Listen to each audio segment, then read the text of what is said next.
Hello students, मैं Rakesh Dhasmana maths point में आपका स्वागत करता हूँ। Let us start.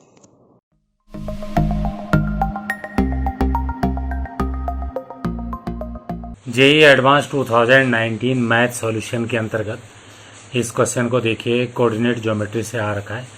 Answer the following bye appropriately matching the list based on the information given in the paragraph. Let the circles C1 x square plus y square equals 9। तो ये circle मैंने ये बना रखा है, रफ डायग्राम है ये। तो आप देख रहे होंगे कि ये x minus zero whole square plus Y minus zero whole square equal 3 square है। तो इसका सेंटर 0 0 है, रेडियस इसकी 3 है। तो ये इसका डायग्राम है। And C2 x minus 3 whole square plus Y minus 4 whole square equal 16। तो ये वाला सर्कल मैंने ये बना रखा जिसका सेंटर ये 3 4 है और रेडियस इसकी 4 है। Intersect at the points x and y। Suppose at another circle C3 कोई और सर्कल है, उसका सेंटर अभी बाद में पता चलेगा कहाँ पर है। फिलहाल मैंने यहाँ पे P डैश उसे माना है। x minus h whole square plus Y minus k whole square satisfies the following conditions. जो तीसरा सर्कल है उसमें क्या क्या बातें हैं। Centre of C3 is collinear with the centres of C1 and C2। तो जो C1 का सेंटर है और जो C2 का सेंटर है उसी लाइन पे ये जो सर्कल हम C3 की बात कर रहे हैं, जो नया सर्कल है उसका सेंटर भी उसी पे है। वो P डैश मैंने यहाँ पे लिखा है। C1 and C2 both lie inside C3। जो C1 और C2 है वो C3 के अंदर है, तो इसलिए C3 बड़ा है। C3 touches C1 at M and C2 at N। तो आप देख रहे होंगे ये इसको M पे टच कर रहा है, इसे N पे टच कर रहा है। तो ये इसकी इंफॉर्मेशन हो गई। Let the line XY intersect C3 at Z and W and let a common tangent of C1 and C3। C1 और C3 की common tangent be a tangent to the parabola X square equals 8 alpha Y. Parabola यहाँ पे नहीं बना रखा। There are some expressions given in the list first whose values are given in the list second below. तो list first जो है 2h plus K length of Z double upon length of X Y area of triangle MZN area of triangle ZMW and alpha. Second list में है 6 root 6 5/4 21/5 2 upon root 5 10 upon 3। तो इससे दो question आए थे। पहला क्वेश्चन ये था कि which of the following is only correct, और दूसरा आया था which of the following is only incorrect. तो वो सारी बातें धीरे धीरे होती रहेंगी। अब हम सॉल्यूशन पे आ जाते हैं। तो डायग्राम मैंने हल्का फुल्का आपको बता दिया था। अब इसमें और कुछ बातें क्लियर करते हैं। तो सबसे पहले MN को देखिए कि यहाँ से यहाँ तक कितना होगा। तो यहाँ से यहाँ तक 3, तो ये होगा, तो 3 ये हो गया। और इससे 3 4 की डिस्टेंस निकालेंगे। तो डिस्टेंस फार्मूला लगा दिया, root 3 minus 0 whole square 4 minus 0 whole square. और इस सर्कल के रेडियस 4 ये है, तो ये 12 हो गया। 12 कैसे हुआ? 3 यहाँ से यहाँ तक हो गया, 5 यहाँ से यहाँ तक हो गया और 4 यहाँ से यहाँ तक हो गया। तो अब आप ये देख रहे होंगे कि ये एक डायमीटर है। कैसे पता चला ये डायमीटर है?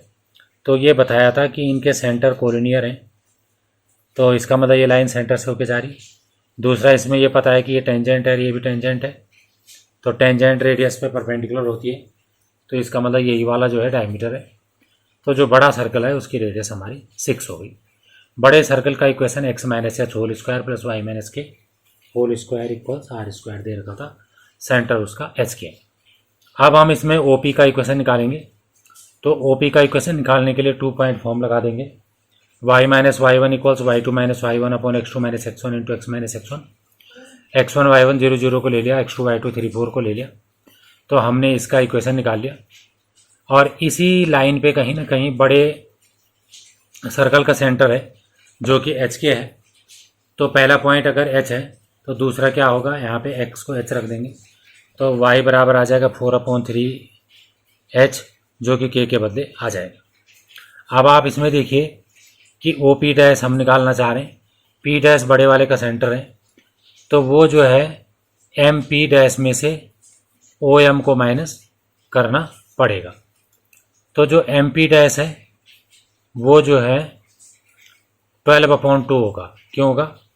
क्योंकि ये सेंटर है, ये पूरा हमने अभी डायमीटर प्रूव करा था 12, तो ये रेडियस हो गया। रेडियस में से 3 को माइनस कर देंगे तो ये ओ पी डैश की वैल्यू आ जाएगी। एलसीएम वगैरह ले लेंगे तो ये ओ पी डैश की वैल्यू हमारी 3 आ गई। अच्छा जी, अब आगे देखिए, इसका मतलब जो पी डैश की डिस्टेंस है ओरिजिन से वो 3 है, तो root H minus 0 whole square plus K minus 0 whole square को 3 रख दिया और के बदले 4/3 रख दिया। तो यहाँ से इसे सिंप्लीफाई कर लिया तो h की वैल्यू 9/5 आई। तो h की वैल्यू 9/5 आई जो कि 3 से कम है। तो इसका मतलब ये इस सर्कल पे नहीं है, इसे थोड़ा सा अंदर को है, इसलिए मैंने इसे यहाँ पे लिख रखा है। k की वैल्यू 4/3 h लिख दी, h की वैल्यू रख दी तो k 12/5 आ गया।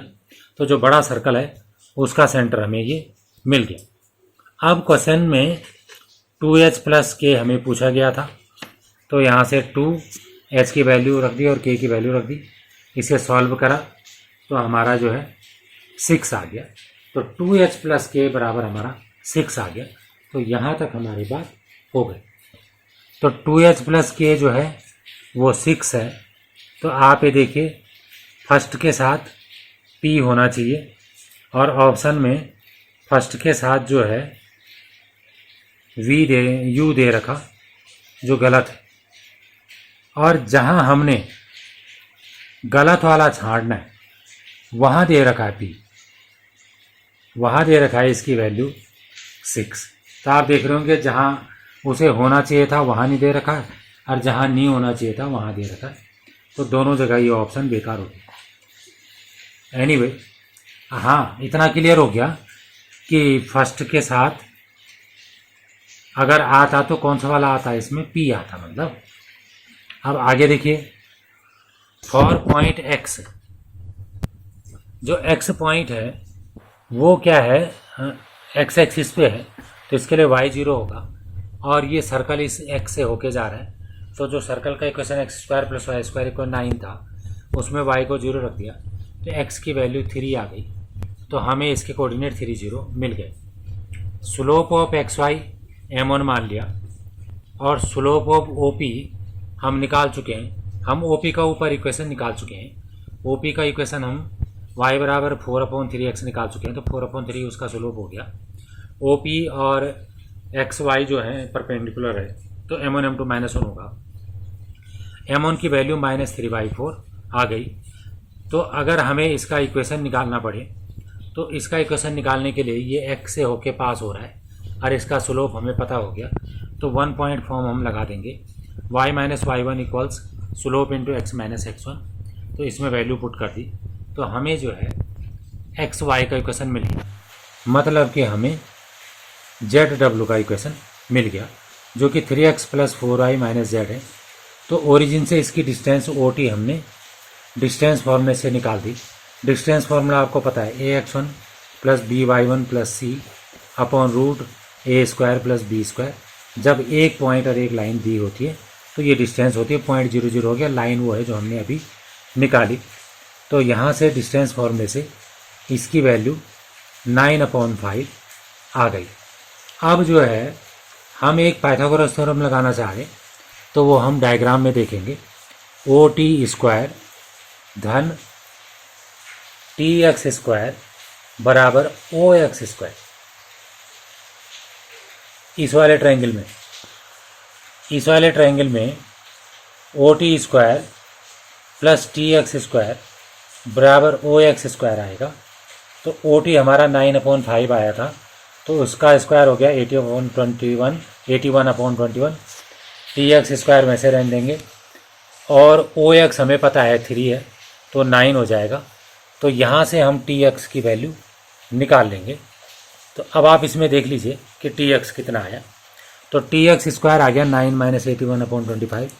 इसका एलसीएम ले लिया सिंप्लीफाई कर दिया तो 144/25 आया। तो टी एक्स हमारा 12/5 आया। लेकिन जो एक्स वाई है वो टी एक्स का डबल है, तो ये हमारा 24/5 आ गया। अब हम डिस्टेंस ऑफ जेड डब्ल्यू निकालना चाह रहे हैं बड़े सर्कल के सेंटर से। तो जेड डब्ल्यू का हमने इक्वेशन निकाल दिया था, 3x + 4y - 9 = 0। उसमें x और y को ये रख दिया एंड अपॉन √a² + b²। इसे सॉल्व करा तो 6/5 आया। फिर से हमने पाइथागोरस थ्योरम लगाया। तो पाइथागोरस थ्योरम लगाया तो पहले डायग्राम को देखिए, P'(t²), ये वाला, ये जो छोटा दिख रहा है, P'(t²) इक्वल्स tz², ये वाला इक्वल्स P'(z²), ये वाला। तो यहाँ पे 90 है, तो ये हाइपोटेन्यूज हो गया। इस पर भी हमने पाइथागोरस थ्योरम लगा दी। इसका स्क्वायर धन इसका स्क्वायर बराबर इसका स्क्वायर। P' जो है 6/5 आ चुका था, उसका स्क्वायर आ गया। TZ हमें पता नहीं है, ये 6 आ गया था। बड़े सर्कल के रेडियस हम 6 शुरू में निकाल चुके हैं, तो यहाँ से TZ² आ गया 36 - 36/25। 36 कॉमन ले लिया, 1 - 1/25, और फिर रूट कर लिया और इसका एलसीएम वगैरह ले लिया, सिंप्लीफाई कर लिया। तो ये TZ की वैल्यू आ गई। जो ZW है इसका दुगना है, तो 24√6/5 आ गया। तो अब क्वेश्चन में एक ऑप्शन था length of ZW upon length of XY। तो दोनों लेंथ हम निकाल चुके हैं, इसे डिवाइड करेंगे तो ये जो है √6 आ जाएगा। तो अब आप देखिए कि √6 कहाँ पर है, तो सेकंड के साथ कौन आना चाहिए, √6 आना चाहिए। देखो सेकंड के साथ यहाँ t है, तो ये पहले के काम नहीं आ पाया, जबकि सेकंड के साथ अगले में कोई है ही नहीं, तो ये भी हमारा दोनों में से कहीं भी काम नहीं आया। नहीं काम आ गया। सेकंड के साथ क्यों ये दे रखा, सही आ गया, सही आ गया। सेकंड वाले के साथ √6 से आ गया, तो थर्ड ऑप्शन हमारा सही हो गया। तो इसमें केवल एक ही है, ओनली 1 करेक्ट है, तो ये सही हो गया। अब इसमें आगे देखिए, अब एरिया की बात चल रही है, तो एरिया की बात चलने में आपको फिर से डायग्राम में देखना पड़ेगा। Area of triangle MZN,